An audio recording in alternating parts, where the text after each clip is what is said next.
আসসালামু আলাইকুম রাহমাতুল্লাহ। আজকে আরেকটা নতুন ভিডিওতে আপনাদের সবাইকে স্বাগতম। আমি মাসুম ইসলাম। বর্তমানে একটা রিয়েল এস্টেট কোম্পানিতে সিনিয়র অ্যাসিস্ট্যান্ট ম্যানেজার হিসেবে কর্মরত আছি। তো আজকে আমাদের সাথে আছেন বড় ভাই বলতে পারেন, বন্ধু বলতে পারেন, আমাদের কলিগ। ওনার নাম হচ্ছে বিশ্বজিৎ ঘোষ। উনি প্রায় রিয়েল এস্টেট সেক্টরে দীর্ঘ 9 বছর থেকে উনি এই সেক্টরে কাজ করছেন। বিভিন্ন কোম্পানিতে কাজ করে এসেছেন। সো আজকে এই ভিডিওটা বানানোর মেইন উদ্দেশ্য হচ্ছে আপনারা যারা রিয়েল এস্টেটে বিনিয়োগ করতে চান বা হচ্ছে হাউজিং এ বা প্লট কিনতে চান, তারা আসলে প্লট কেনার ক্ষেত্রে প্লট কেনার আগে কি পেপারস দেখবেন বা কি পেপারস জানা উচিত। তো মূলত এই ইনফরমেশনটা আমরা তার কাছ থেকে শুনে নিব। তাহলে ভাই শুরু করেন, আপনার পরিচয়। Thank you. আমি বিশ্বজিৎ ঘোষ। আমি একটা রিয়েল এস্টেট সেক্টরে কর্মরত আছি। তো আজকে যে বিষয়গুলো নিয়ে আমি কথা বলবো, সে বিষয়টা হচ্ছে জমি কেনার জন্য বেসিক কিছু ডকুমেন্ট দরকার হয়, যেগুলো হচ্ছে না থাকলেই না।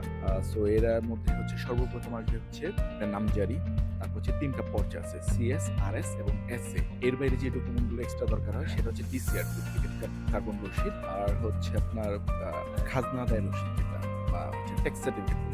অ্যান্ড সবথেকে মোস্ট ইম্পর্টেন্ট হচ্ছে দলিল হচ্ছে আপনি তফসিল পেজে যদি যান, সেই ক্ষেত্রে ওখানে দেখতে পাবেন যে তফসিল যে ইনফরমেশনগুলো আছে সেগুলোর সাথে সিএসআরএস এর সাথে কোনো অসামঞ্জস্যতা বা গরমিল আছে কিনা, এই জিনিসগুলো যাচাই করে আপনি ওখানে সবকিছু পেয়ে যাবেন। তো এটা হচ্ছে বেসিক। তারপরে হচ্ছে পরবর্তীতে আপনি দলিলগুলোকে ক্রস চেক করতে পারেন যে আসলে সিএস থেকে কে কিভাবে মালিক হয়েছে, ধাপগুলো ওখানে লেখা থাকবে।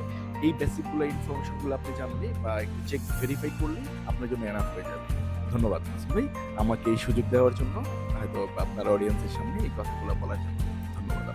থ্যাংক ইউ বিশ্বজিৎ ভাই, আর ধন্যবাদ সবাইকে।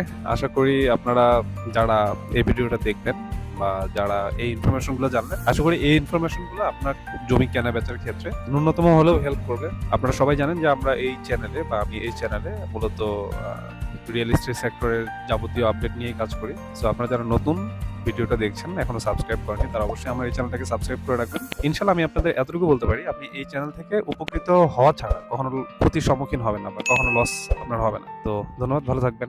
আসসালামু আলাইকুম।